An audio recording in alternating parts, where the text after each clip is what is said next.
Okay, maybe. Okay. Oh, we are live. Okay, cool. It just says that I can't go live on my Twitter, which is fine with me. Whatever.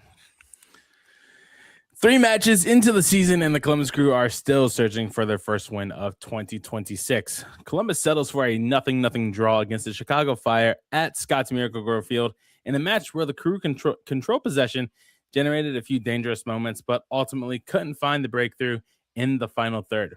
There are positives to take away. The Crew kept a clean sheet after conceding 5 goals in their first 2 matches, and the defensive structure looked much more organized.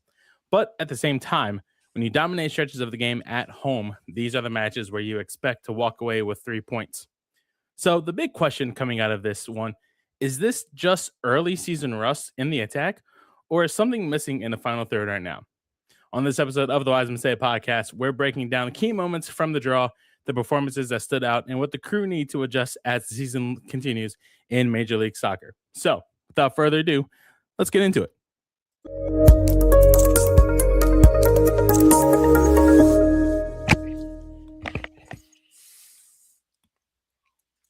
Not gonna lie, I kind of kill it with the monologues, man. You're getting better. I like it. I wouldn't even know that you're reading it, honestly. If I was listening to it on a podcast, it would sound amazing. Like just audio form. I know, right? Welcome in, everybody. Ty Fisher alongside Derik, Abbott. Jerald Lucas will be joining us here in a few moments. Derik, my friend, how are you? Pretty good. Trying to stay not soggy on this beautifully wet day in Columbus. Although we didn't get the, knock on wood, we have not had the type of thunderstorms they acted like we're going to have, but yeah, canceling the Wednesday sirens for rain, they did do that. I forgot about that. Yeah. It's so stupid. It was like, oh, it's supposed to be bad. I was going to go to media availability today, but I was kind of sick to my stomach and I didn't want to be out in the rain. So I'm like, oh, and then my mom told me that they canceled the Wednesday sirens because it's supposed to be super bad. No. It was a little windy. I think it's supposed to be windy. I think on the app it said like maybe tonight for a little bit. Mm-hmm. So I'm resisting putting out our trash and recycling and all of that because now it's all linked up. It's all in one day. So you, mine and my neighbors are all like in the same spot. So we just kind of rotate but now we got to line them all up. And I'm like, I do not want to wake up tomorrow morning with all of our stuff strung about everywhere in the street. So after this, we will see what the weather is like. Yeah. And maybe out there, with a flashlight, putting everything out there, or tomorrow morning. But I'm hopeful in general that we don't get a massive storm because I don't really want that. Who wants a giant storm?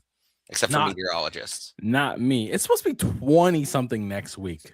Mm-hmm. Like, great. It was just 70 Monday and Tuesday. It's crazy. And then it was like 50, 60. Now it's supposed to be like 29 with the low of 17. And I'm like, dude, I just want to move, man. Yeah, right.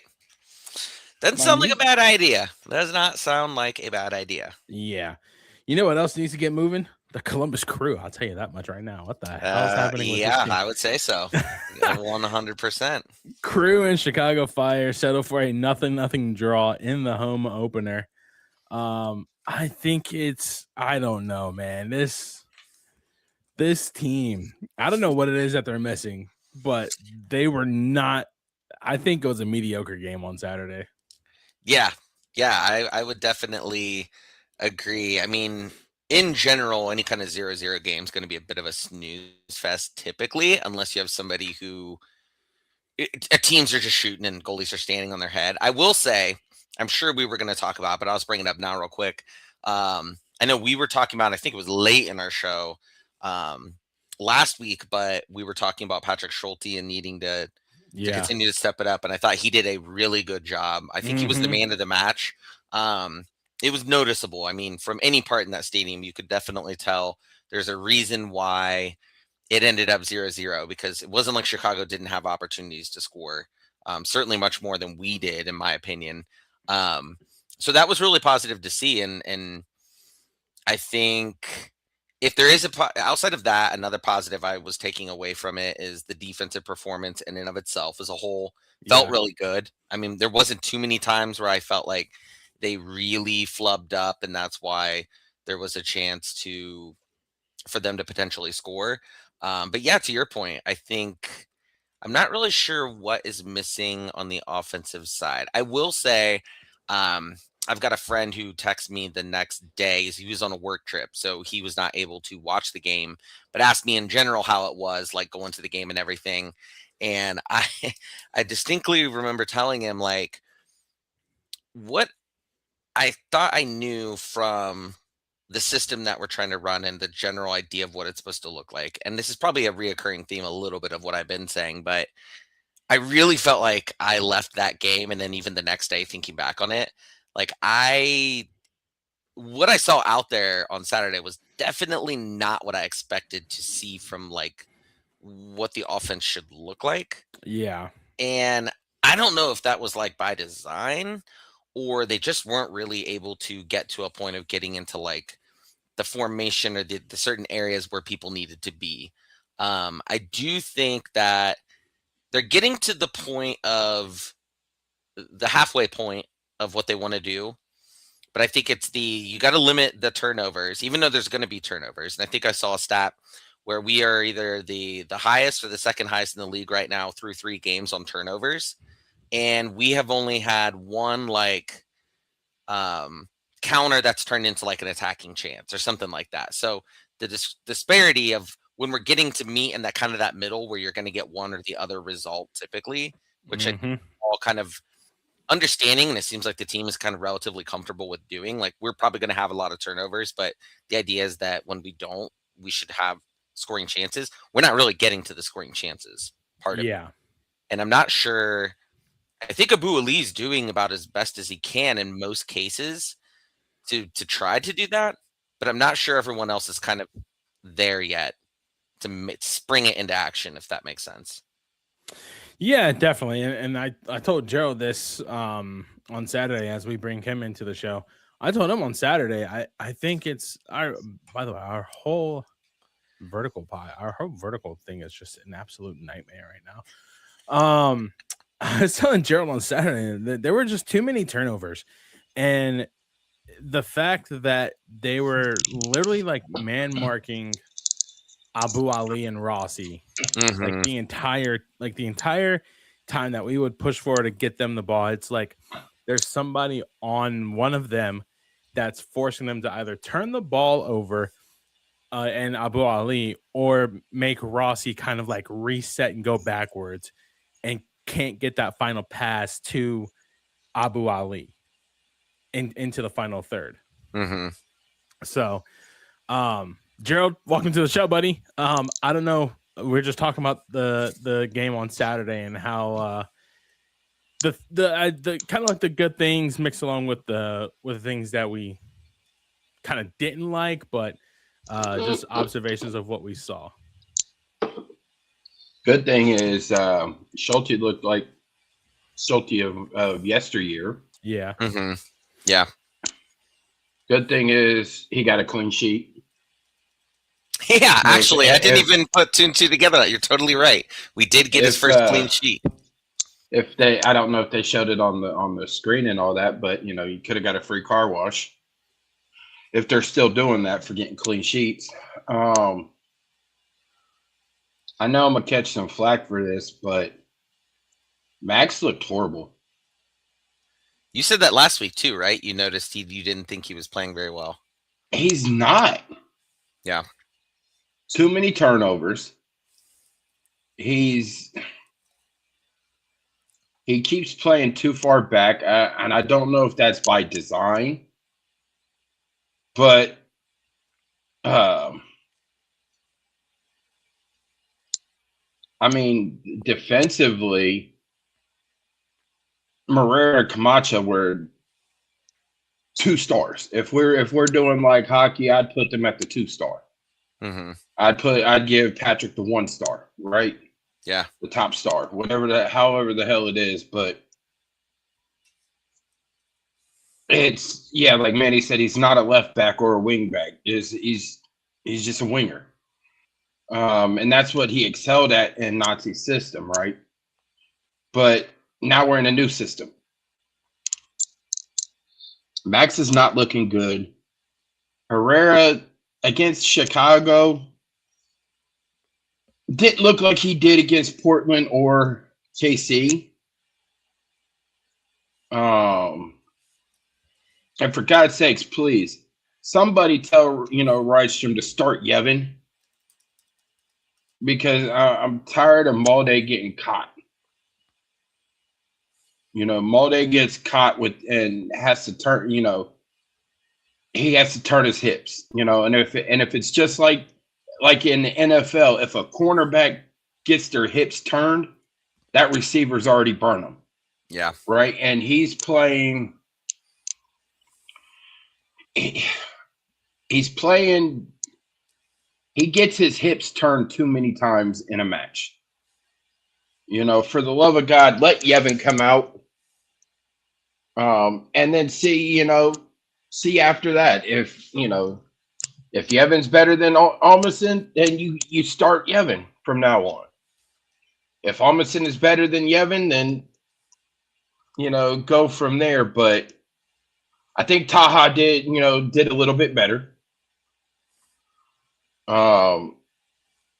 Rydstrom did admit that he probably could have subbed out Diego, because Diego was tired and he was defending too much instead of attacking. Pretty much everybody was on the ground by the end of that game when the final whistle blew. They were all gassed. Well, Chicago was. I didn't see too many crew players laying there on the ground like Chicago. As soon as that final whistle hit, you just saw everybody drop like. Oh, dude, I counted at least 6 crew players that were just laying or sitting on the ground. I don't know if anybody noticed this, but Abu Ali was getting tended to by the trainer also after the game. No, right outside the 18 bucks. I don't think it's nothing. I think it was a cramp, because there's a picture of him that I saw, like and he's calf cramp. Yeah, he's like stretching out his left leg. And I think I would not use this as any kind of excuse, but you're talking about, and Ty and I were just talking about this before we really dove into the crew part. There's just a pretty dramatic changes of weather. And so when you have guys going from the West Coast, slowly trickling back over here, and then you've got days where it's 60, 70, and then days all of a sudden again where it's like, 30s, 40s. I mean, I know these are all professionals and a lot of them have played here for a while, but like that certainly can impact different things like that, cramps and stuff like that. Yeah. And the bad thing too about Saturday, that wasn't Tori's best game as a ref. Don't even get me started. I swear. Manny started it. I was getting flashbacks. There was one part, and I didn't see it on a replay or anything. So, and I didn't hear too many people in the crowd say it. I swore there was one part where a ball was kicked, on our side at her, somewhere out of the goal box around the 18, and it hit off of her and went flying right back out of bounds. And I don't remember who got the ball or anything, but I just remember staring at it and then being like, wait a minute, did that just happen? And maybe it didn't. There were enough people close by, but I was getting PTSD from our conversation about the Miami game last year, where I was like, no, not again. Yeah, there was too much, like Manny said. There were too many ankle kicks and attack at the ankles that she didn't call. And to me, it looked like Columbus was the only ones that got yellow cards. Yeah. I don't think one Chicago player got a yellow. I could be wrong. There were a couple. Maybe. Okay. But how many were Columbus, though, too? 4? I got to pull up the standing. Yeah, it definitely felt like there were a fair amount. I was trying to. But, I mean. What time is there? But it wasn't her best game as a center ref. Amundsen's yellow card was such a softie. Oh man, that was such a softie. That was the absolute worst yellow card I have ever seen in my life. If that was a yellow card, she set the bar way too low. 1, 2, 3, 4. 1. 5. We got 2 yellow cards. They got 6. 1, 2, 3. There were 6 yellows. Yeah, 1. That's crazy. We got 2. They got 1, 2, 3, 4. Yeah. So they actually got more, which but it felt like us. Yeah, absolutely. To be honest, I agree. I thought we had more. Yeah. And I told Ty this after the match. I said I would take this draw because it didn't feel like a loss. Now the KC draw, that felt like a loss. Mm-hmm. And Ty knew exactly how I felt after, we did a watch along, or no, we didn't do the watch along, but you guys, I told you guys how I felt about that game. And, the Chicago one, I knew Chicago was going to be a handful because Berhalter has them playing better, Mm-hmm. right? Even with them having a whole grocery list of players out due to injury, it's still like we honestly had chances. We had some chances there, but we just couldn't finish. Mm-hmm. And to me, it feels like the beginning part of last year, we had chances last year, but couldn't finish because, hell, Kucho was gone. Right? And Christian was gone. So it was like, who was going to finish? And,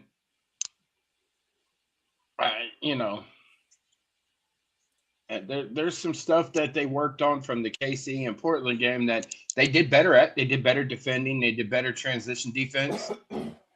Right? But now you have to put all that together and you have to put finishing in the final third. That mid third has to be cleaned up because that was probably the sloppiest mid third that I have ever seen a crew team. The sloppiest. Mm-hmm.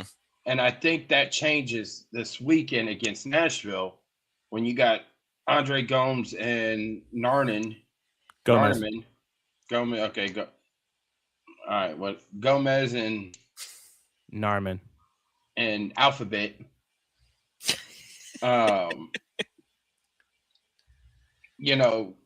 Available, right? And Sadik, I think he's more of a 25-minute player. That's what I think. I think Sadik is a 25-minute player. Yeah, I didn't love the idea that he started that game against Kansas City personally. And I don't know, like I think they have a lot more faith in him than I do going into games, but I would love to be proven wrong, but I don't know. Well, he's not bad though in the midfield, right? Mm-hmm. But it's playing a full 45 minutes, and you got to look. I mean, he's what, late 20s? Yeah, he's been around for a little bit. Yeah, so the body is starting to show some wear. Like he can still go. He still has a little bit of speed, but to me, he's like a 25-minute player coming in, at the 70th to 75th minute, to finish out a game, right? So, which I mean, you had the young boys out there just sitting there twiddling their thumbs while they, warming up and all that, just sitting there watching the game. You could have put some of the young cats in. Like, you could have put Chase in, right? You could have put Tristan in because Tristan actually plays good at the wing too. You could have put Caesar in there on the back line, right? I think crew fans need to relax. Don't panic yet. I think it's we're getting adjusted to Rydstrom's playing style. Oh yeah, absolutely. And it's not only bumps in the road for the players, but it's also bumps in the road for fans. We've been so accustomed to Nancy for 3 years, and honestly, it's hard not to compare anybody to Nancy. But that's who we have to compare, when we have a new coach, right? I think it's pretty similar to like you had Greg and then we moved over to Caleb Porter, and there wasn't a huge difference on like overall like structuring gameplay from a wide lens. So it was like pretty easy to compare the two. And then we had like a pretty big shift from Caleb to Nancy. where it took us a little bit to get used to it. And then once we did, and obviously the results eventually, showed for it. And now it's like we know that this system is close to Nancy again, but it's still taking a little bit of time to get used to it. And I think that's just something that we're going to have to, work through, both as fans and, the team is certainly doing it, but as fans as well, just making sure that we understand that, we're only 3 games in, and, we have seen improvement on certain areas. I mean, it's not like we haven't, but the attacking is what everyone's always going to naturally focus on because that's where the goals are being scored 99% of the time. So it's just a matter of like understanding. And I think today they had a really good analogy about it, about like the ex-girlfriend or something like that he said, where it's very easy to go look at the ex-girlfriend and be like, yeah, but like, realistically there's similarities there, and you just got to get comfortable with our new girlfriend or boyfriend, however you want to look at it. That was a good point. Has Tice choking.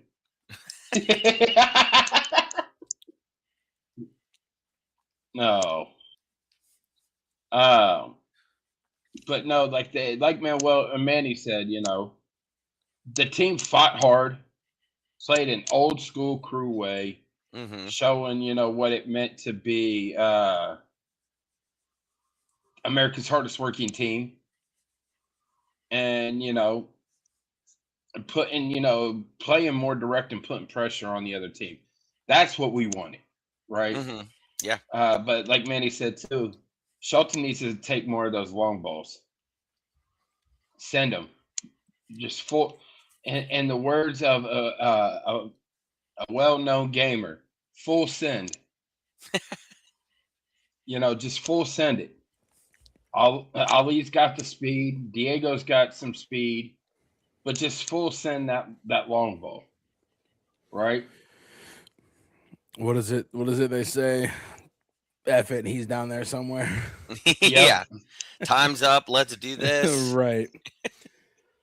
Like Jeremiah Smith's down there somewhere. Who? Anyway, if you had to grade Henrik Rudstrom and the one sub that he used out of the possible 5, what would you grade it? C-. Yeah. That was giving me some flashback to some Nancy days for sure. I was like, what is going on? And to Jerald's point, like when you've got these young guys on the bench, and like my first inclination is not necessarily to assume that he would go that route just because of their experience level. But in those types of games where you could really use a boost of energy for the teams, and you could tell it's like kind of becoming a slog a little bit of a game, you get some people out there who are fresh legs, especially some of these young guys who they probably don't have as much information on from a scouting perspective. You could make some things happen that, are unexpected and may not even be how our game plan is, but at least we got some people out there who have fresh legs and can make some new things happen.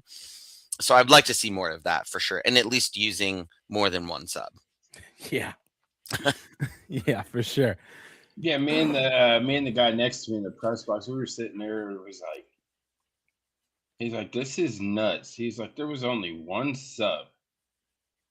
And we both were sitting there looking after the first one came in. We both kept looking down there like every 3 minutes just to see if there was another. And then here comes Chicago making a sub, and we're looking down like is the Cruz not doing nothing? And then looking over in the corner, looking at the bench, and it's just like.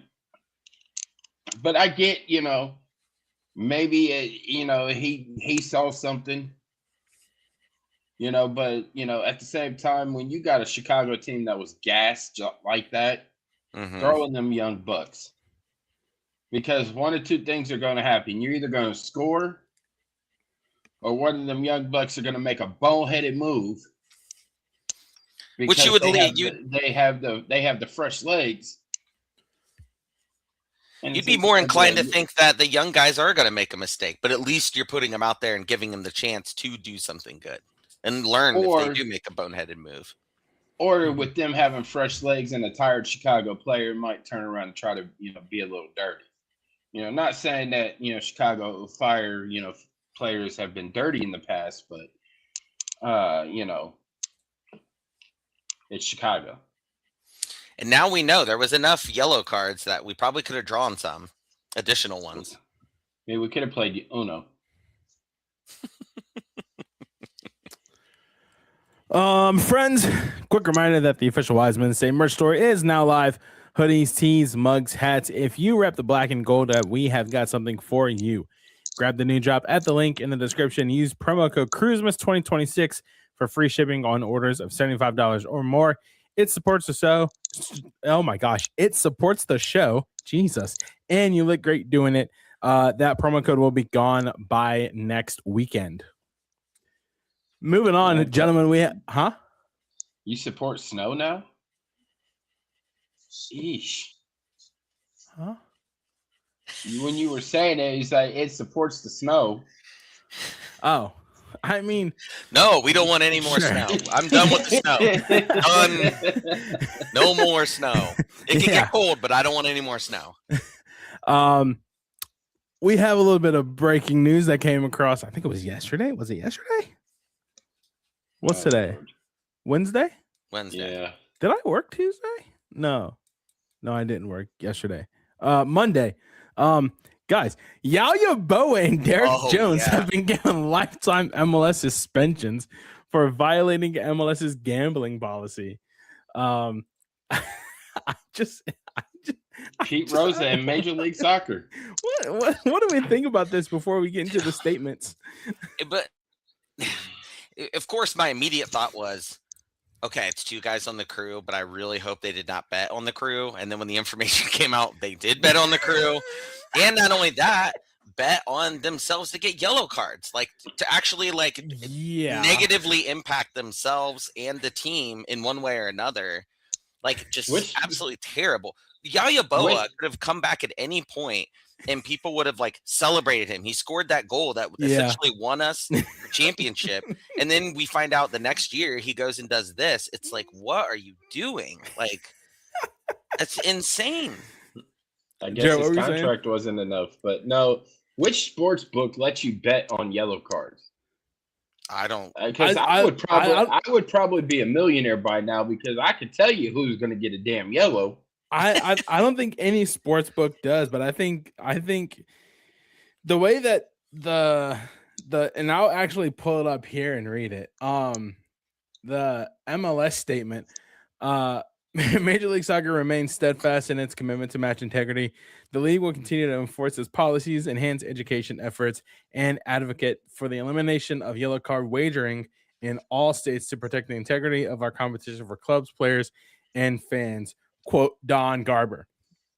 I think it was just like, I think they were just wanting to, I think it was like a whole little group thing, like, they were reverting back to before sports gambling was legal, and they probably had a bookie that they were using, if I had to guess. It's to Jerald's point, I've never seen any sports book where you can bet on those. And it does raise the question too, like Don Garber saying that about yellows. I've never been interested in it, but I know it's a bigger thing now. But you've got something like Polymarket and these prediction markets, and MLS is connected with them now. So it's it's not a great look. And other leagues have this issue too. So it's not, just connected to them. And ultimately it's like, what do you do to curb that? They obviously don't want to not be partnered with these betting companies when they are generating so much money and they can bring in ad revenue and things like that.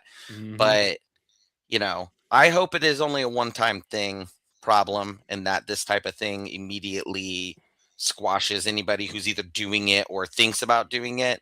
But you got to wonder, even from the slightest bit, like how much of that actually goes on. And I hope it's very minimal and that it's just two guys, but it is really unfortunate that was on our team. Yeah. When they played for us.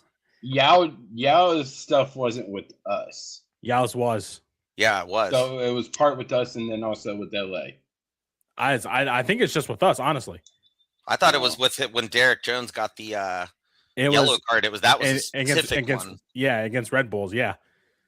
All right. I saw the play. Somebody clipped the play. Doesn't. What's so stupid? Like it was so dumb. And then they zoomed in on his face, and you could I don't know. You're trying to read the guy's emotions to see does he know? And I was just staring at it intently, and I don't know. You couldn't really tell, but part of your brain, half your brain is trying to compartmentalize that he definitely is not giving off any indication, and then the other part, when I watch it again, I'm looking for it and I'm like, oh yeah, I think right there he's kind of smirking and stuff. Really, I don't have no clue. I was just trying to find one way for it to make sense one way or the other, but FanDuel doesn't allow this, so in DraftKings doesn't, because I use DraftKings more than some of the other ones, and I've never seen an option for yellows. Which if FanDuel offered that, I'd be betting on Miami all the time. I haven't seen it on Fanatics. I haven't seen it on FanDuel. I haven't seen anything, quite honestly. When Caesars and MGM, and those are not going to have it. Oh yeah, no, they're not going to have that. And MGM barely has anything. Yeah, Bet365. I've got it. Might. Bet365. They might. Well, but if it was on there, I'd be definitely be going for Miami every week. You still got. True. The crew put out a very longer statement from a spokesperson.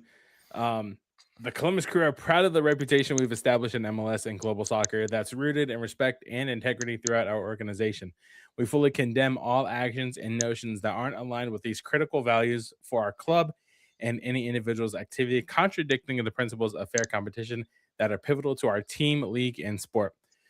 The crew, who strictly adhere to all MLS policies on educating and enforcing sports gambling regulations with team personnel, fully cooperated with the league since first learning about the inquiry regarding the players in question. Given the nature of the investigation, the club defers all comment on its results and discipline to the league. So yeah, when I saw that, I was like, brother. I knew it had to be something big because Derek, you take away Yao Yabo and Derek Jones for the rest of the season, and they weren't even allowed in the facilities. Something. It was something big. Yeah. Right.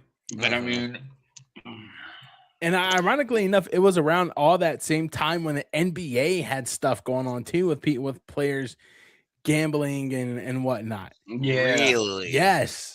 Yeah, that's interesting. So I don't know if this is the new craze with athletes or whatnot, but I mean, I know the Lions had to do better. Players a couple years ago that the NFL said that players can do sports betting, but they can't gamble, on the sport that they play, right? And they can't do it in their facilities either. I think that was a big thing too. 5 of the players did it in the practice facility, or were at least connected to the team's Wi-Fi, which led it. Either way it goes, you're still you're in the facility if you're connected to the damn Wi-Fi. Right. Like you dum-dums, but yeah, it's really boneheaded. Honestly, it's just I think this is deserving. Yeah. Yeah, 100%. I think it really is, but we could talk about another player that got away with sports gambling, but that's a different day.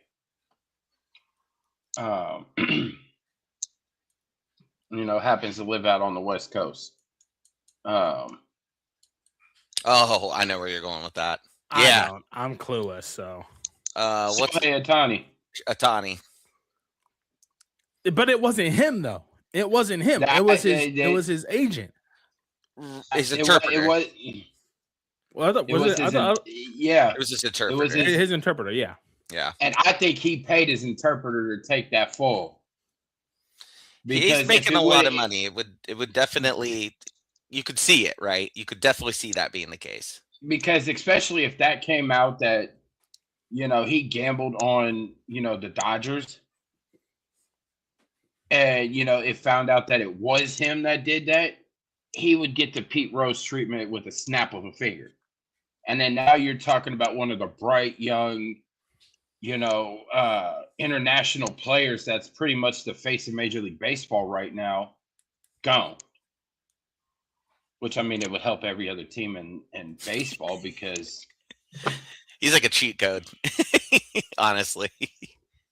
yeah, but that's I a will different say you show. never saw this happening when the Crew were partnered with Tipico, though. Mm. They were my favorite. They were my And that favorite was- betting people, and but that ended at after 23. yeah. So we know it wasn't with them. Yeah, Thank 100%. God. That would've been bad. Moving on now, the Crew are back in action on Saturday against Nashville SC. They are currently playing right now, and I believe that it is halftime. 0-0. 40. Yeah, it's the start of the second half. Nothing at Geodis Park. So they have a game, but do we think that they're going to be tired on Saturday? No. Yes. Who are they? So you two are more plugged into it. I actually didn't even realize. I haven't watched any of that tournament yet, just because we're not in it and I don't care. But are they? Do we know if they're playing like they're a bunch of their starters? Maybe some of them. I haven't even I haven't even looked at rosters. I haven't looked at anything for CONCACAF. No, I haven't either. So I'll give you an idea of who they're playing. They have Christian Espinoza, Hani Mukhtar, and Sam Sturridge all starting. Okay. And so they got Andy their Nahar. starters playing. Yeah, they got their More or starters less, going yeah. up against Messi. Is that Reed Baker Whiting? Yeah, Reed Baker Whiting. Joe Willis. Joe Willis is not starting. Oh. So they might save him for Saturday. I believe it. Him and his mustache. Alex Mule's on the bench. Daniel Levitz is on the bench. Taxet's on the bench. Yeah. This is the first leg, right? Yeah. Okay. I figured so. But golly, Miami has all their starters starting. Oh, yeah. Falcone, Noah Allen, DePaul, Yannick Bright, Segovia, Messi, Allende, Bertarame, Dane St. Clair.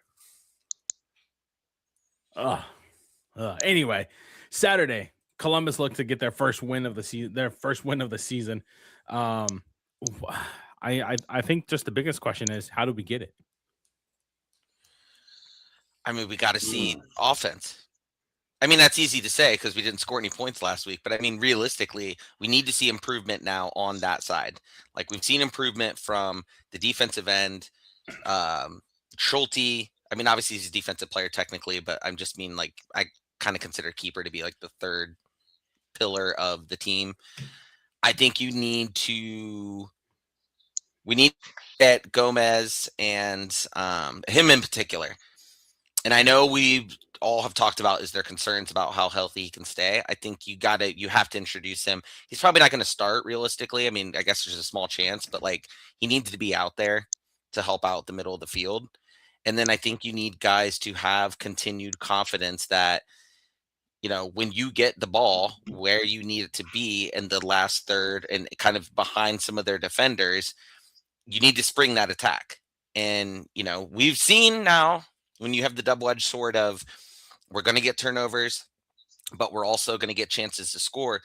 We've seen the turnovers. Now we need to see the chances to score. If we are constantly in front of, if this is a game where we're constantly in front of the net and we're just missing or something like that, wow, that's going to really annoy me. I can live with it because it means that we've shown the progress to be able to get to that point. I haven't seen a ton of that. I mean, the first game, sure, and even the second one to an extent as well. But I mean, like, I'm going to see it consistently, and Nashville is number 2 in the standings right now. So you're going against a good team, a literally good team based on standings after 3 games. That's starting to you're starting to see it shake out a slight bit on like who's good and who's not. So if you really want to make a difference and show that you are progressing, you need to start making that type of improvement now. Like, you've had the 3 weeks to start tinkering around. Now I want to see them start to put it together, all the pieces, all at once. I mean, Rydstrom said it today that, it could take, sometimes it takes a couple months. We're 3 games in. There's still 31 more games. Mhm. This will make the fourth game. So I think Columbus, if they were to pick up the win, they have to keep playing and keep believing in themselves. Mhm. Start to buy in on Reichstrom's system. Start believing in it, because the more you start believing in his system, the more things come to fruition and positive things start happening. Do we think that they even really want to buy into the system? Just by the way that they're playing? I do. It's just it's a learning curve. When you've had the same system for 3 years, right? It's not that simple to break old habits. It takes about to break a habit, it takes about 4 weeks. To form a new, to break a habit takes about 4 to 6 weeks. We're in the 4th week now, so maybe a couple more weeks, maybe even longer than 6 weeks to break old habits.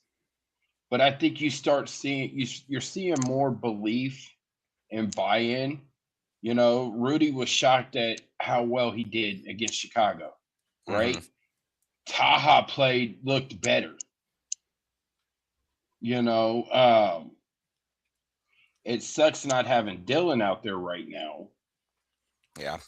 But Steven, he, after coming back from the personal leave of the first game, you saw he was a little bit tired. He was a little bit he wasn't happy when he came out against KC.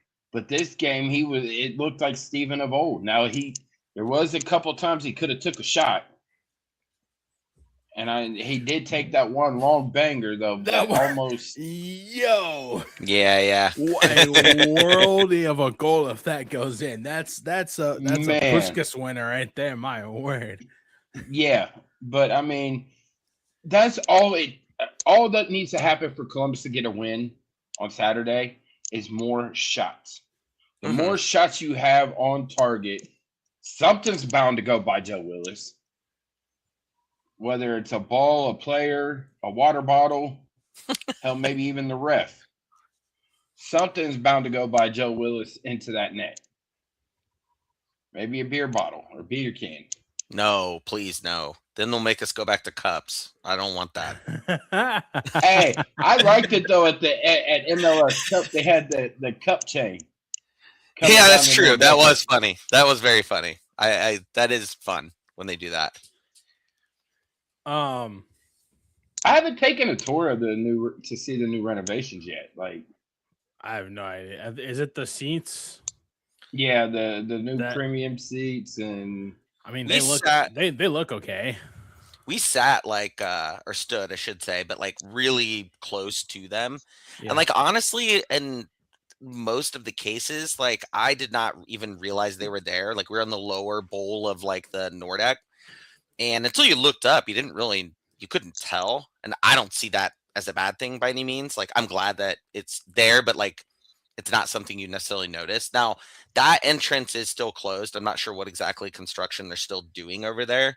So that did create like a little bit more of a congestion all around, just because a lot of people on that side usually take it in. We usually will walk around. So I got to do like a general walk around. I mean, to me, there didn't seem to be a ton of differences. The things I noticed the most were the light show deal that they had at the beginning was very cool. That was sick. Keep that up. Yes. I'm really glad they brought that and really improved upon it. And then it looked like they were trying to do a slight incorporation of some lasers from the corners, like up. Yeah. But the smoke was so crazy that like you couldn't really see them. So hopefully, I don't know. It's tough to say because they do smoke a lot. So like the smoke bombs and stuff. So like we'll see. Hopefully they can improve upon that because people love lasers. It's tried and true for any like concert you've ever been to. The lasers come on, energy level goes up. People love lasers. One thing I will say that I could not believe that they did was play Mariah Carey. I didn't even put 2 and 2 together on that one. No. Oh, because of Christmas, the All I Want for Christmas. Yes, I was fine with that as long as it's a one-off thing. Yeah, you can't do that every game by any means. That is the best Christmas song that will ever be played. It's a classic. It's a classic. My birthday.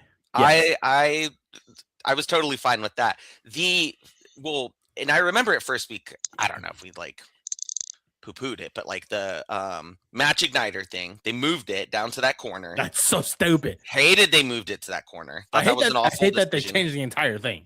Yeah, and now it's just a giant logo, so they don't even bust through it. They just walk around it with a freaking fake torch. With the fake plastic-looking torch, which did they still call it the igniter, or did they have a different name? Okay, and then they just like I don't even know what they lit. I couldn't tell what they were lighting, but it's like a little rock with like a little like a square candle wick thing. Oh no! So stupid. Do the TNT looking thing. Yes. I mean, I don't know why they changed that. That's the whole point of match igniter, right? Yes. That's the whole point of the igniter part, because you break through a wall, right? You're the boss. I'm a boss ass bitch, is whoever said that artist.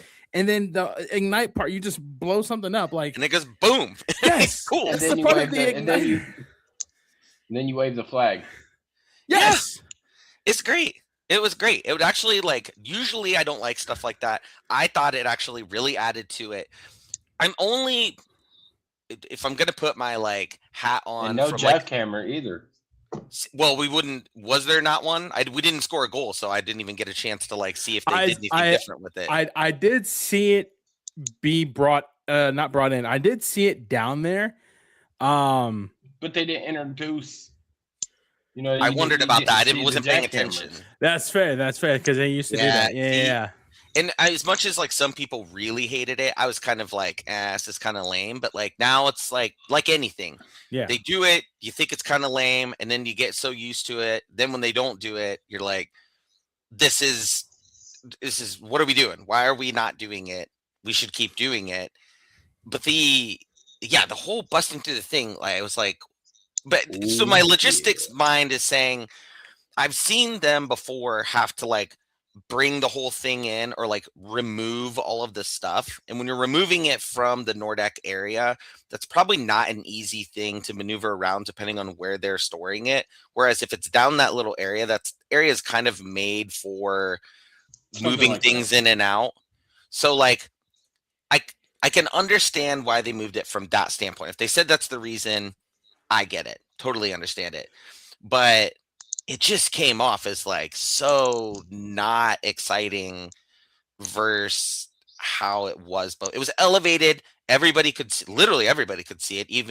Except for unless you were directly in front of it really low in the Nordeck, then you couldn't. But now it's in the corner. Nobody on our side, we could barely see it. We're all leaning over the edge. What's going on down there? So you're just watching it on the TV. But I don't know. I hope they maybe workshop that a little bit. Okay, so I'm gonna bring an example into this. Okay, I love how, by the way, we just went from Nashville SC to back to the home opener and all this. Well, we're really diving deep into just the camaraderie of the game. Yeah. Okay, I'm gonna bring an example into this, and I think this is the way that they should do it now. Okay, so there's a team in the Eastern Conference that has, I wouldn't say something similar to it, right? But they place it right in front of the supporter section. Okay? I think that they should put the match igniter right in front of the supporter section, right? And do it that way. That's not terrible. It's better than in that corner. Do that. Huh? There's 2 teams that have something like that. In the East? Yes. I'm talking about on the field. Yes. Who? Charlotte. Charlotte has theirs not on the field. They comes into the they come off of the field into the stands to that throne. I'm talking about on the field. So Atlanta. No. I don't even know which teams you guys are. I don't even know what these things are that these teams do. Okay. Honestly, I have no clue. I'm totally lost. I hate to bring it up because there are little brothers down south. But Oh, Cincinnati, yeah, when the they sword thing. when they pull the sword out, it's like right Yeah. at like the 18-yard box, right? So I'm thinking, hey, if they add an extension to the back of it, so that way nobody knows who it is. Yeah, like hiding in it. Yeah, Like a they little add an fence or extension to the something. back, and then they come around. And they cut the And- lights, and- and then the person goes in. Yeah, Cutting the lights would actually really improve even the corner idea, I think, to make it a little more like spotlight on it would go a long way. yeah. And I think Manny has a point. I think they're just trying to take away from the Nordeca, I mean, which sucks. yeah, I really hope that isn't the case, but you could see, I can absolutely see that point for sure. I mean, they got to pay for the new stadium in Brook Park somehow, right? Yeah. Oh my. Brook Park, where's that at? That's the A new suburb Browns of facility. Cleveland. Oh, okay. Oh no, we're gonna go on the whole. We cannot spiral into the Deshaun Watson contract stuff. So- We'll go on a way bigger tangent about But- it. But me and my just- coworkers were talking about Bridge Park all week. And Oh my God. and so Bridge Park was stuck in my head, and I'm like, Brook Park. I thought it was called Bridge Park. But just to say, we have our little sisters down south. Brother. I call them sisters. Touche. It's Kentucky. Our siblings. Yeah. But congrats, and I know probably people will get mad at me, but congrats to Cleveland getting the next pro team. Yeah, that logo looks real nice, I think. Well, Austin fans are trying to say that Cleveland copied off of them, and it's, and somebody said, well, you guys took it from the Save the Yeah, Crew movement. right there. So, whatever the case, but congrats to them. And I'm anxious because now we're really going to have a battle of 71. We're really going to have a battle of 71 with Columbus having to go north and south. We might have an Ohio Cup in soccer now. That'd be nice. That'd be But pretty cool. I'm not mad about that. their colors are not bad either. It's a good combo. It's So not watch one them that you come see out- a lot. Watch them come out with like orange and brown and green.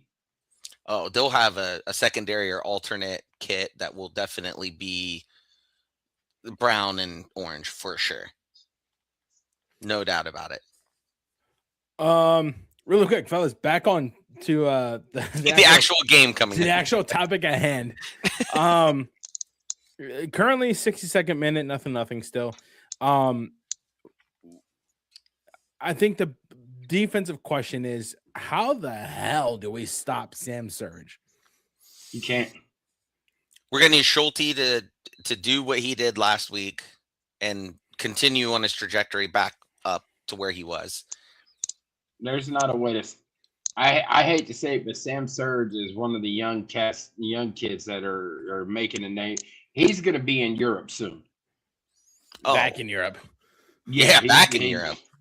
Nottingham Forest of all teams. Crazy. That was a fun discovery. I know they're kicking themselves right now. Oh, they have to be. Like seeing Yeah, how he's many lighting goals it he's up. been scoring, and Nottingham needs scorers right now. I will go as far as to say I think he is a dark horse for a golden boot this year. I mean, he has to be, but it's hard to stop him. And also have to contain Mukhtar. Yeah. I will You know, say we've done a decent job versus Mukhtar in the past few years, I feel like. But now that you have a secondary scoring attack, or arguably first for them, but you have another scoring threat as good as he is, makes it entirely different ball game when you're thinking about Mukhtar now, because you can't just man mark one person now. You've got multiple threats coming at you, and the defense has to be on its A game. We can't see mistakes. I think the key to a crew victory to me is my top one. Score early. Yeah. Put the pressure on, Nashville. Put them on their heels. Because if you open up the scorebook first and early, now you don't really have you can play once you score early,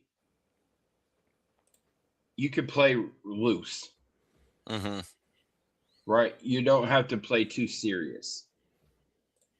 It's not you don't have to be the Joker, why so serious, face. But you can play loose, and when you play loose, loose is fun. And loose is fast. So you open up the scoring early, get on the board, and you put them on their heels. Because then once you start playing loose, that puts all the pressure on Nashville. Yeah, and I think you raise a good point too, because there definitely could be something to say about when they are playing in a way where there's going to be a high chance of turnovers.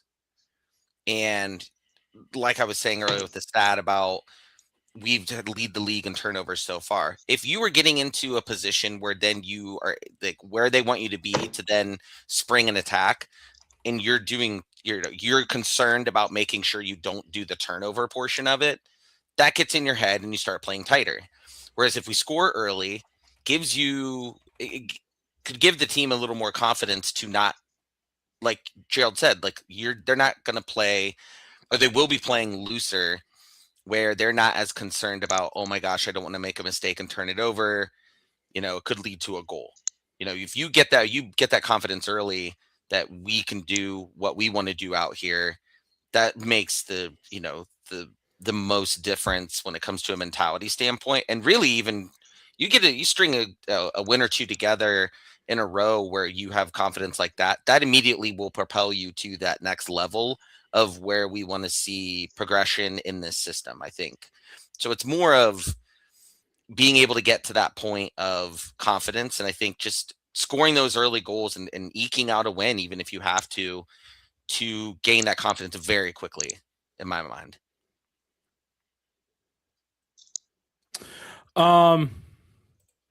In case anybody missed it, fellas, we're in bananas on Saturday. Yeah. I didn't know that we were really Totally. I didn't think we were gonna roll those out too much this season, just based on them doing all the photo ops with the black shorts and stuff. Yeah. But versus Nashville, I guess we have to establish We are have the to team. assert our dominance. That's our color, not Correct. yours. We're in bananas, Schulte's in purple. Fellas Bazakos, Brian Dunn, Justin Howard, Elvis Usmanovich are our officials.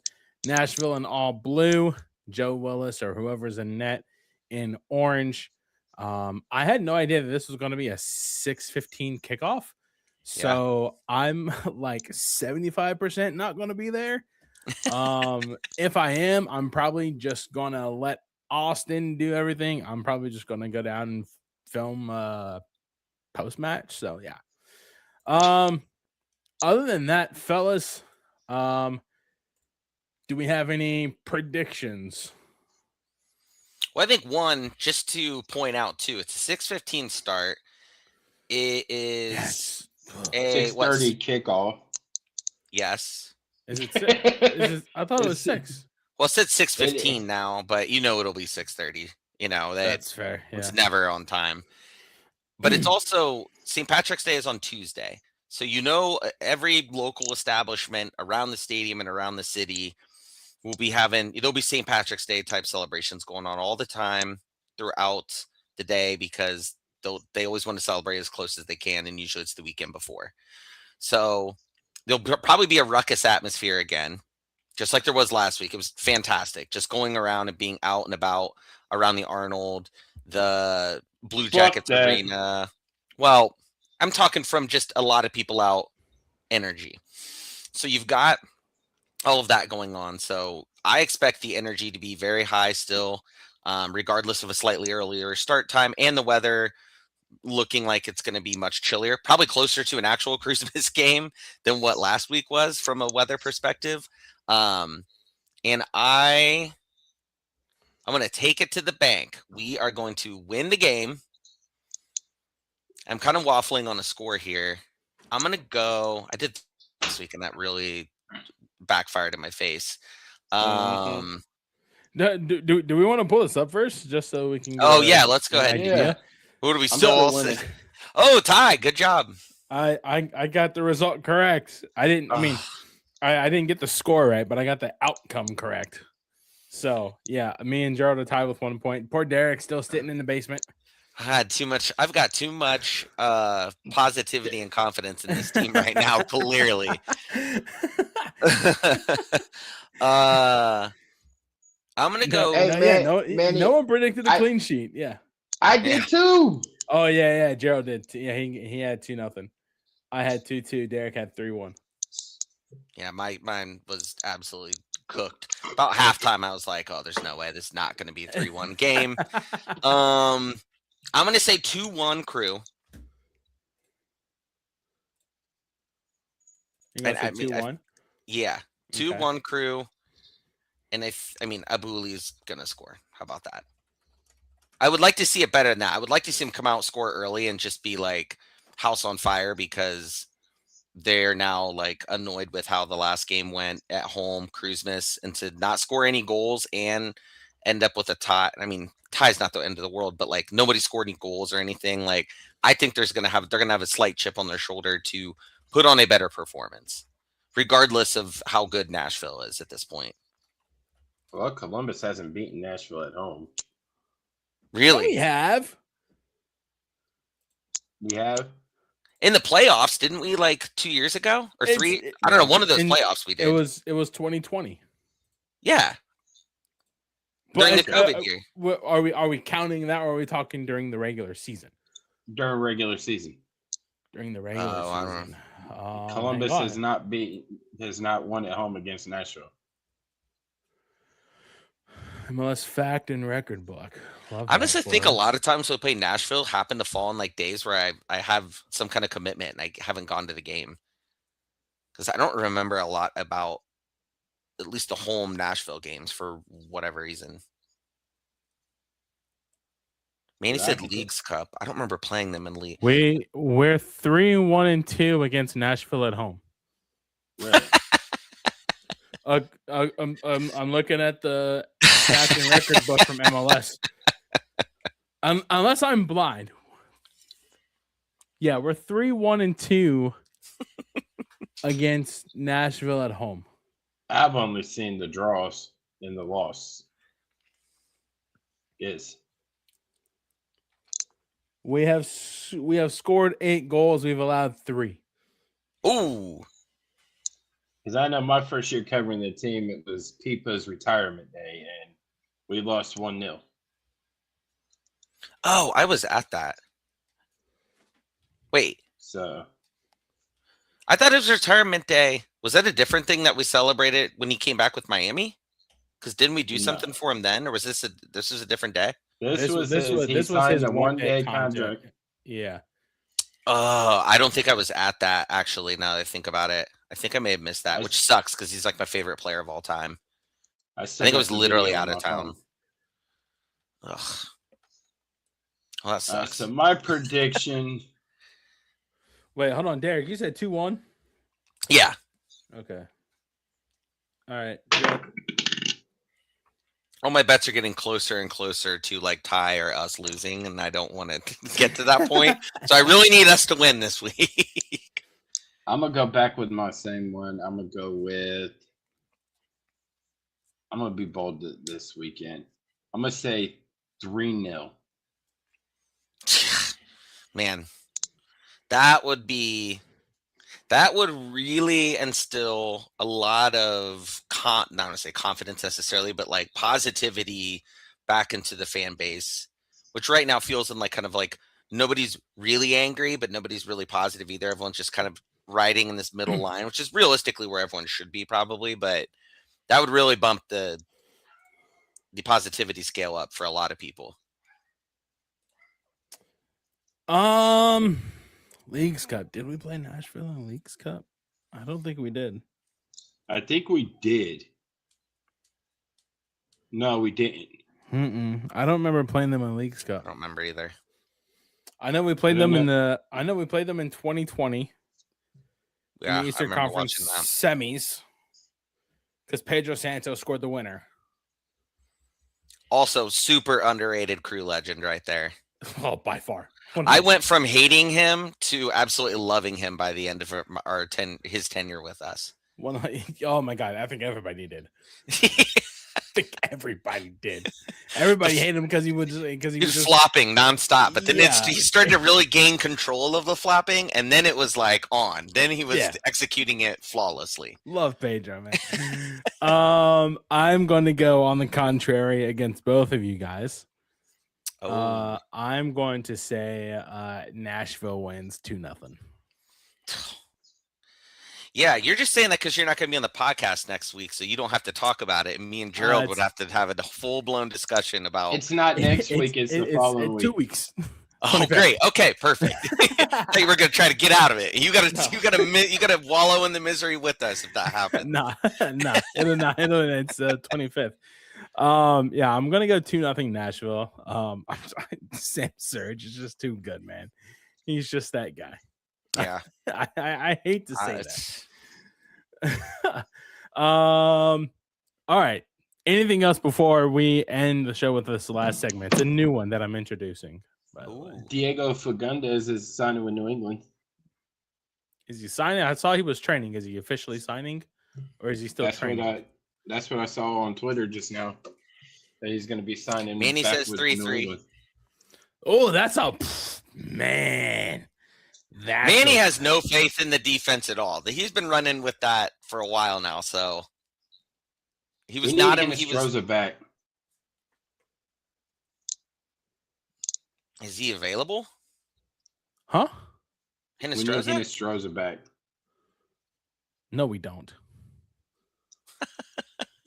I don't think he's going to be the lightning rod that changes the trajectory of the team. I'll say that. I want to see Gomez. I'm very excited to see what we get with him, and I hope he gets some substantial playing time, not subbed in at the 80th minute type stuff. Oh, I do want to mention real quick before we get to this last segment. Orlando City. Wow, he really is signing with Revolution. Already canned their coach. They gave him the Nazi treatment, except he had been there much longer. Orlando City. Oh, Orlando, yeah. And speaking of Nazi, they would be fools not to at least reach out to him to see if he's interested. I don't know that he would be, but I mean, they got to check it out. He's got to be top of the list. He's got to be top of the search list. You got to put out the feelers. For MLS. Yeah, at least for MLS for sure. There's no way he's going back to Europe. Now I will say right now. They need to be, because I know last year they were kind of sliding a little bit, and then it obviously trickled into this year, and then they just said they had enough. If he comes in there, it's going to be the same thing like Celtic. You know, they need to definitely wrap their heads around. It's not with the players they have and everything, regardless of who they are. He's got a specific system. He's going to need to get guys to be bought on board, or to get on board with it. They probably don't have all the guys that he realistically wants there. And that's, a slight work in progress when you get a coach like that. But it wouldn't be the craziest thing ever if you see a headline in the next week to a few weeks of them trying to get him to come on board. Where did this thing go? If I'm Orlando, I would have been monitoring him when things started to go bad at Celtic. Mm-hmm. When things started to go bad at Celtic, I'm like, hey, if he is open to return to MLS, put him on the list. It's kind of like when coaches kind of flame out in NFL or college, and then they find like a really good coordinator job. It's like a soft landing spot where you can kind of build yourself back up. Like that would be a good move for him. But we don't know what his aspirations are at this point. But like, it makes sense for everybody, except for us. I don't love it, but. All right. Anything else? That's all I had. I cannot type to save my life. Oh my days, brother. I know I had something here for it. Okay. Let me generate the prompt again. For the last segment of Riveting audio. I know, right? We're all watching Ty learn how to use AI for the first time. I'm just kidding. Oh man, this thing is great.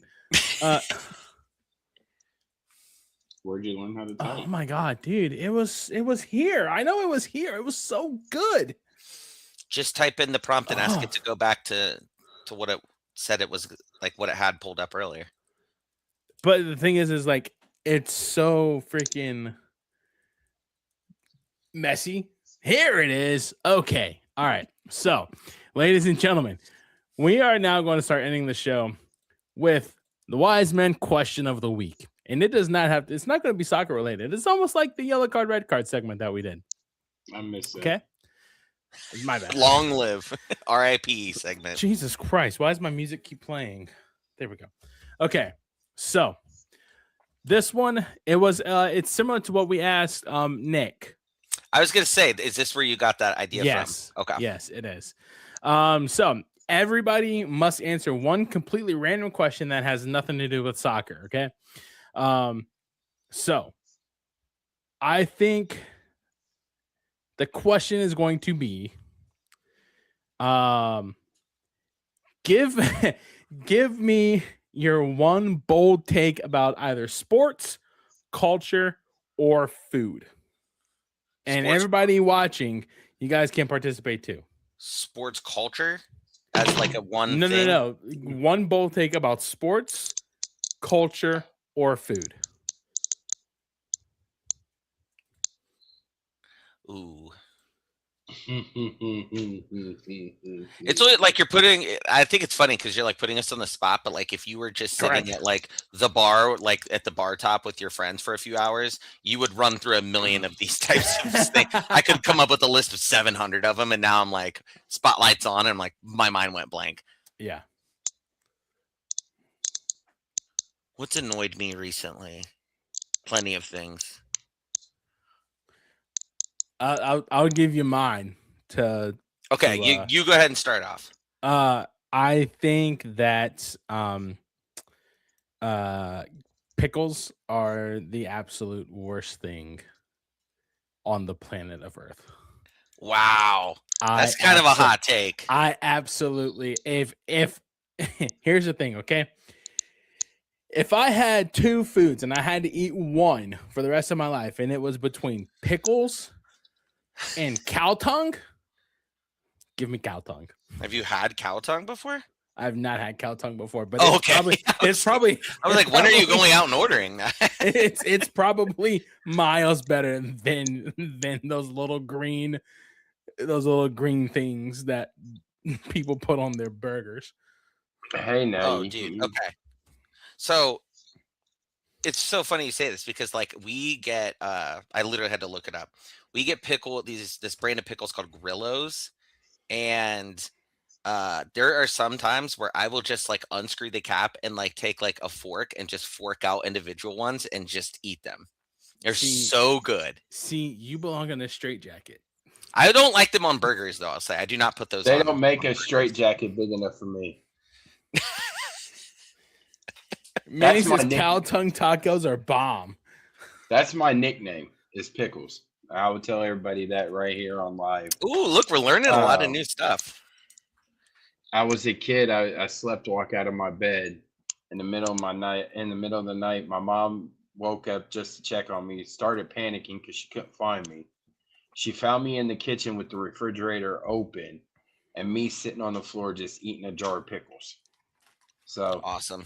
That is my nickname, is Pickles, and I love pickles. You know, the bread and butters are my favorite. Garlic, the actual garlic. Oh yeah. Another one. Try Grillos. I like the gherkin. I like the gherkin pickles. Oh, see, that's you lost me there. I'm not a big fan of those. Why am I friends with you guys? You guys like pickles. Like that's so. Because we're all sickos. Yeah. I'm not Yeah, a sicko. exactly. I don't like pickles. I'm not a sicko. You That's might be you. the sicko because you don't like pickles. Actually, you might be the sicko one. You'd rather eat cow tongue. It's actually so funny that you said cow tongue. If it came down to those two foods, yes. I was watching a Vegas travelers vlog, and they went to all these different food places along the strip, and they went to like this very popular one that supposedly has the best tacos, and it's supposedly really cheap. There's always a massive line. I've actually never been to because of that, but in the video, the girl who was hosting it or filming it, they got all these tacos, and she was like, the best one is the beef tongue. You got to get the beef tongue. And I remember just thinking, who on earth is going to be ordering beef tongue tacos? And then you come back with the cow tongue tacos, and Manny's over here saying they're good. I'm going in a few weeks. I may have to try the beef tongue. I can't speak to cow tongue, but beef tongue. It's the same thing. You're going to Vegas? Oh, yeah. Oh my God. I'll be there in April. I'll be there in April. Oh, yeah. Okay, so I got mine. Mine's like more topical just because I was talking to you about it earlier, Ty. But one thing, this I guess will probably fall in the culture standpoint. One thing I will never understand, and I feel like quite literally 99.9% of people would agree with me on this. Why is it every year we have to collect all of these pieces of paper, or now it's a little more digital where you download them. You got to individually put in all your numbers for your taxes, even though the government already has all this information and they should be able to just spit out the stuff for you. It makes no sense to me. It becomes an incredible headache because you could be the most, unless you're in that financial field where you're doing taxes for people all the time, I guarantee you do not have every single little piece of thing you need and then never have to go look for something else. If you do, you are wildly organized, and I would love to learn from you because I'm certainly not this organized. But having to spend an hour plus in a lot of cases to crunch all these numbers to put in here, to then 2 weeks later, get some money back, that they have all this information. And you get penalized if you accidentally fill something out wrong in the process. Yeah. And they know it's wrong because they already have the information. It blows my mind. It drives me crazy. I would not normally have brought that up, but that's just because it's something I'm doing right now, and it frustrated me. Because I'm in the process of having to find a thing or two that I thought I had and I definitely don't have, and it's an adventure. Taxes suck. Yeah, they're a pain in the ass. I mean, adulting sucks. When they get, I know I work in a field where I am privy to a lot of individuals, like beginning of July reaching out or beginning of January reaching out and saying, when am I going to get my W-2? And inevitably it's always like, wait a few weeks, you'll get it. And the amount of people who like really always want to file their, I'm never one of those people that's like, I got to do it the day I get everything. I know there's a lot of people out there like that, but they give you like all this time. And then I would imagine most people probably wait until like weeks before it's due, honestly, like, because nobody wants to do it. It's terrible. You're just like punishing us to do more like bookkeeping than what we really want to do in this age of technology. Yeah. And I am done. I feel a lot better now that I've gotten it off my chest. I'm done. All right, Jerald, you go. Last one. My bold take is that, damn, I just lost it. Oh. My bold take is that,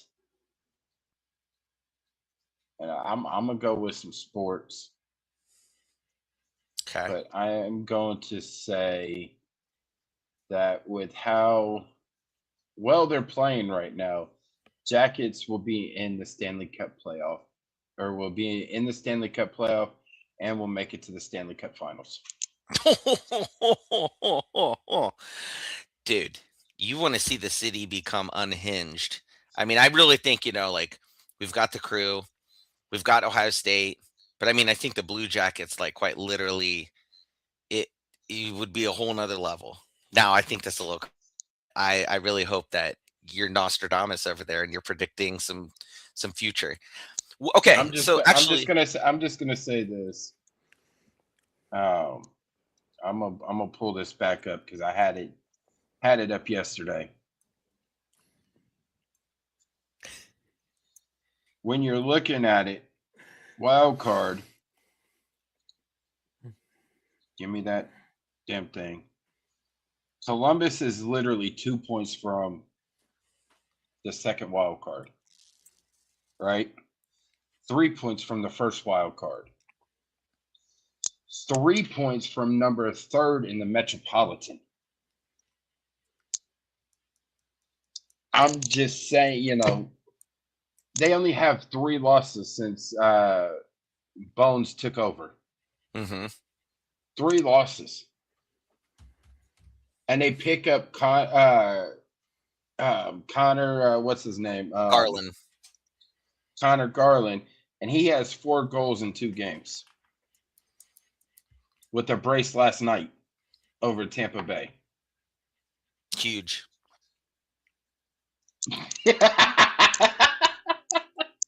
Where's Ty's that taking meme a at? screenshot. Ty's taking an updated meme, I think, right now.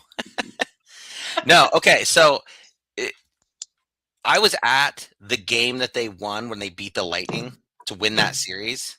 And I mean, I forget. It was like a Tuesday night, some random night during the week. And it was insane spilling out of that state. Like we went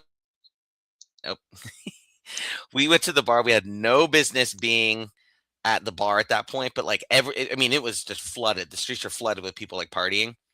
Now I got to ask this, and this is more of to piggyback off of you saying they would make the Stanley Cup. This goes across like all sports. Would you rather have your favorite team make the championship game and not win, or not make it at all? Can I answer this? For Columbus, I would. If they make the championship game, I don't care if they win. They made it. Yeah, in 25 years we have never Jackets, been. Yeah. In 25 years we have never been to the Stanley Cup final. Mm-hmm.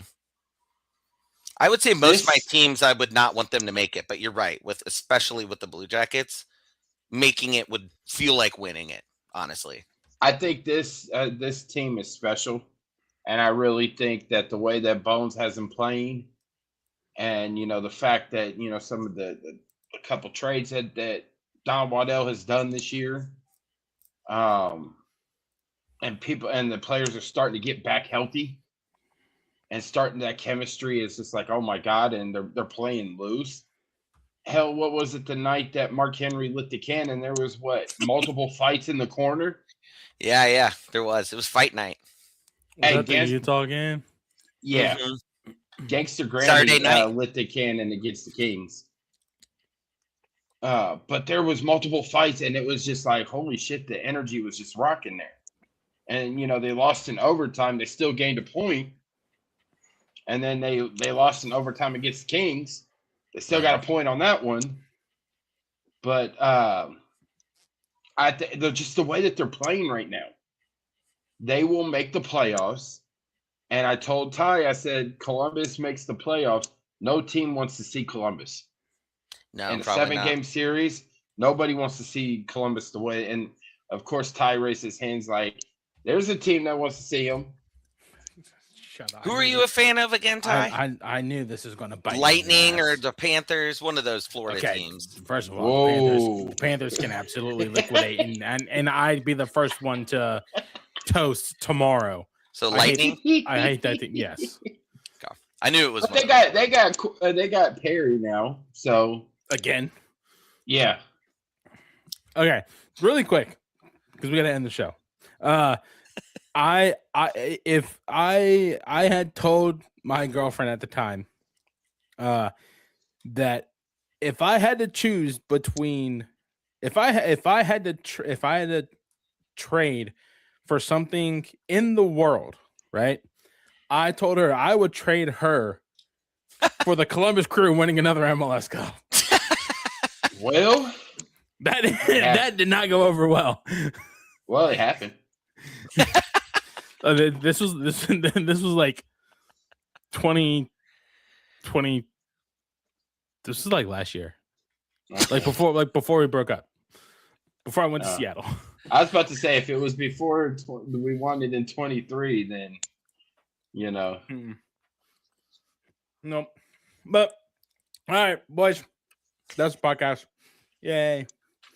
Don't forget to go get your Sam's Club membership, y'all. Click on our link in our bio. Mm-hmm. I was just about to read that. I don't care. Read it. Yep. Go ahead. Do that. I ain't reading it, but I'm just saying, if y'all ain't got no, you don't got to read it. Just mention it.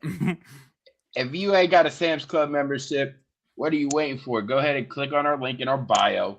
It's 50% off when you click on it. Go stock up on your foods, whether it's for, tailgating for sporting events. If y'all got kids, you go stock up on them Capris and them little Huggies. Go.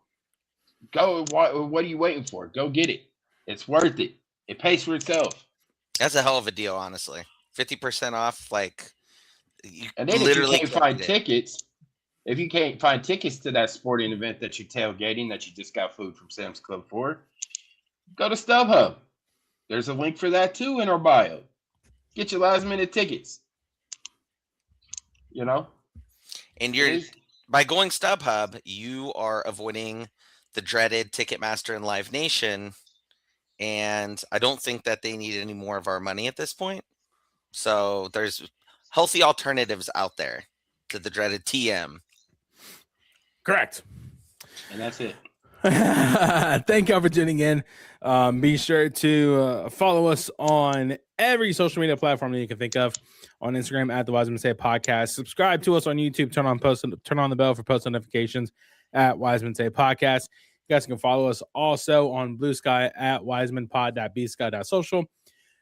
You guys can follow Jerald on social media at Jerald_Lucas96. You guys can follow Derik on social media at Funky Moses 17. You guys can follow me on Twitter at FisherTyler__ on Blue Sky at FisherTyler.bsky.social. You guys can also, if you guys are listening to audio, thanks for listening all the way through. Be sure to rate and follow the show on any podcast platform that there is. And yeah, Joe, my friend, as tradition goes, Wismen say, only fools rush in. Peace out, everybody. Have a good week. Stay safe, stay hydrated, stay cool, stay dry. Hug your loved ones. Go Crew. Vamos, stay wise.